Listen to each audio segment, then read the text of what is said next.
नमो भगवते वासुदेवाय। हरे कृष्ण राधे राधे। बंधुरा 7 जून 2025 अर्थात शनिवार अनेकेई हयतो पालन करबेन निर्जला पांडवा एकादशी।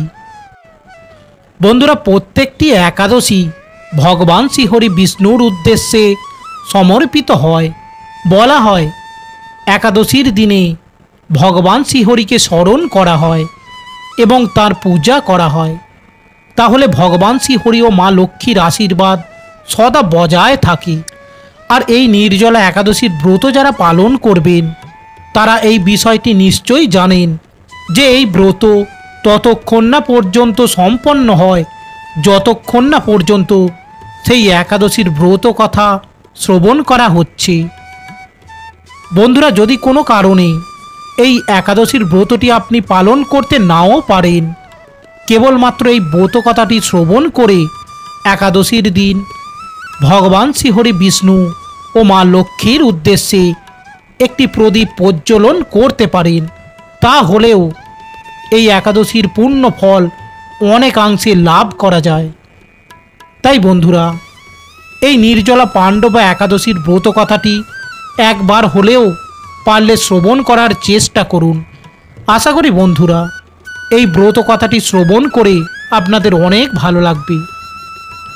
তাহলে শুরু করছি निर्जला पांडवा एकादशीर व्रत कथा। जय श्रीकृष्ण राधे राधे।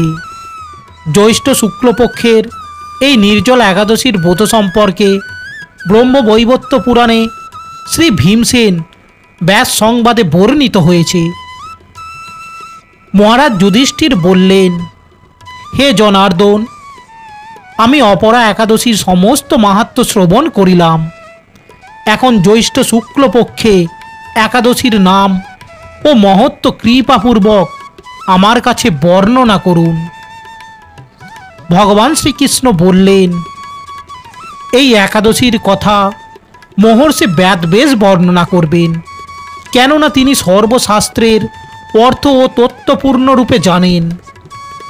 রাজা যুধিষ্ঠির ব্যাসদেবকে বললেন, হে মহর্ষি দ্বৈপায়ন, আমি মানুষের लौकिक धर्म और ज्ञानकांडेर विषये अनेक श्रवण करेছি।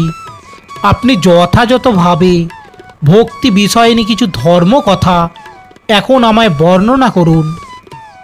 তখন শ্রী ব্যাসদেব বললেন, হে মহারাজ, তুমি যে সব কর্ম কথা শুনেছ, এই কলিযুগে মানুষের পক্ষে সে সমস্ত পালন করা অত্যন্ত কঠিন, যা সুখে সামান্য খরচে অল্প কষ্টে সম্পাদন করা যায় অথচ মহাফল প্রদান করে এবং সমস্ত শাস্ত্রের সারস্বরূপ।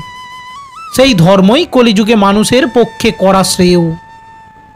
সেই ধর্ম কথাই এখন আপনার কাছে বলছি। নির্জলা পাণ্ডবা একাদশী এই রকমই এক শ্রেষ্ঠ ব্রতের দিন। উভয় পক্ষে একাদশীর দিন ভোজন না করে উপবাস ব্রত করবে। দ্বাদশীর দিনে স্নান করে শুদ্ধ চিত্ত হয়ে নিত্যকৃত্য সম্পাদনের পর শ্রীকৃষ্ণের অর্চন করবে।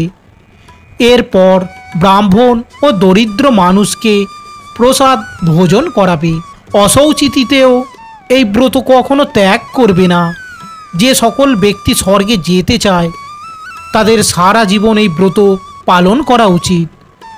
পাপকর্মে রত ও ধর্মহীন ব্যক্তিরাও যদি এই একাদশীর দিনে ভোজন না করে ব্রত পালন করে থাকে তবে তারা যম যাতনা থেকে রক্ষা পান।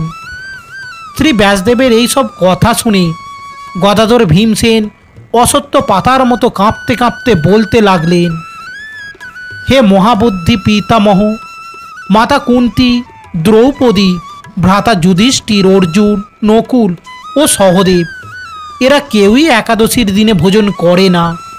আমাকেও অন্ন গ্রহণ করতে নিষেধ করেন, কিন্তু দুঃসহ ক্ষুধা যন্ত্রণার জন্য আমি উপবাস করতে পারি না। ভীমসেনের এই রকম কথায় ব্যাসদেব বলতে লাগলেন, যদি স্বর্গদি দিব্য ধ্যান লাভে তোমার একান্ত ইচ্ছা থাকে তবে উভয় পক্ষের একাদশীতে ভোজন করবে না।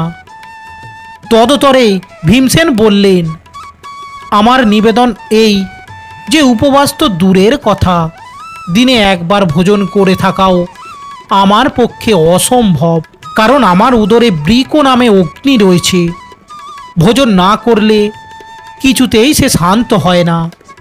তাই প্রতিটি একাদশী পালনে আমি একেবারেই অপারগ। হে মহর্ষি, বছরে একটি মাত্র একাদশী পালন করে যাতে আমি দিব্যধাম লাভ করতে পারি, এই রকম কোনো একাদশীর কথা আমাকে নিশ্চয়ই খুলে বলুন। তখন ব্যাসদেব বললেন যে এই জ্যৈষ্ঠ মাসের শুক্লপক্ষের একাদশী তিথিতে জল পান পর্যন্ত না করে সম্পূর্ণ যদি উপবাস করে থাকা যায়, তাহলে এটি সমস্ত একাদশীর পূর্ণ ফল প্রদান করবে। এই দিন অন্নাদি গ্রহণ করলে ব্রত ভঙ্গ হয়। একাদশীর দিন সূর্যোদয় থেকে সূর্যাস্ত পর্যন্ত জলপান বর্জন করলে অনায়াসে 12টি একাদশীর ফল লাভ হয়। বছরে অন্যান্য একাদশী পালনে অজান্তে যদি কখনো ব্রত ভঙ্গ হয়ে যায়, তা হলেও এই একটি মাত্র একাদশী পালনে সেই সব দোষ দূর হয়ে যায়। দ্বাদশীর দিনে ব্রহ্ম মুহূর্তে স্নানাদিকার্য সমাপ্ত করে শ্রীহরির পূজা করবে। সদাচারী ব্রাহ্মণদের বস্ত্রাদি ও দুস্থ মানুষদের দানসহ ভোজন করিয়ে তারপর আত্মীয় স্বজনদের সঙ্গে নিয়ে ভোজন করবে। এইরূপ একাদশীর ব্রত পালনে যে প্রকার পুণ্য সঞ্চিত হয়, এখন তা শ্রবণ করো। সারা বছরের সমস্ত একাদশীর ফলই এই একটি মাত্র ব্রত উপবাসে লাভ করা যায়। শঙ্খ চক্র গদা পদ্মধারী ভগবান শ্রীকৃষ্ণ আমাকে বলেছেন, বৈদিক ও লৌকিক সমস্ত ধর্ম পরিত্যাগ করে যারা একমাত্র আমার শরণাপন্ন হয়ে এই নির্জলা একাদশী পালন করে, তারা সর্বপাপ মুক্ত হয়। বিশেষত কলিযুগে ধন সম্পাদন দানের মাধ্যমে, সদ্গতি বা স্মার্ত সংস্কারের মাধ্যমেও যথার্থ কল্যাণ লাভ হয় না। কলিযুগে দ্রব্যসুর দিনে কলিতে শাস্ত্রত সংস্কার বিশুদ্ধ হয় না, তাই বৈদিক ধর্ম কখনো সুসম্পন্ন হতে পারে না। হে ভীমসেন, তোমাকে বহু কথা বলার আর প্রয়োজন কি? তুমি উভয় পক্ষের একাদশীতেও ভোজন করবে না। যদি তাতে তুমি অসমর্থ হও, তবে জ্যৈষ্ঠ মাসের শুক্লপক্ষের একাদশীতে অবশ্যই নির্জলা উপবাস পালন করবে। এই একাদশীর ব্রত সোনধান্য ও পুণ্যদায়িনী। যমদূতগণ এই ব্রত পালনকারীকে মৃত্যুর পর স্পর্শ করতে পারে না। পক্ষান্তরে বিষ্ণুদূতগণ তাকে বিষ্ণুলোকে নিয়ে যান। তাই প্রত্যেকেরই একবার হলেও এই নির্জলা পাণ্ডবা একাদশীর ব্রত পালন করা প্রয়োজন। শ্রী ভীমসেন ওই দিন থেকেই নির্জলা একাদশীর পালন করতে থাকায় এই একাদশী পাণ্ডবা নির্জলা বা ভীমসেনী একাদশী নামে প্রসিদ্ধ হয়েছে।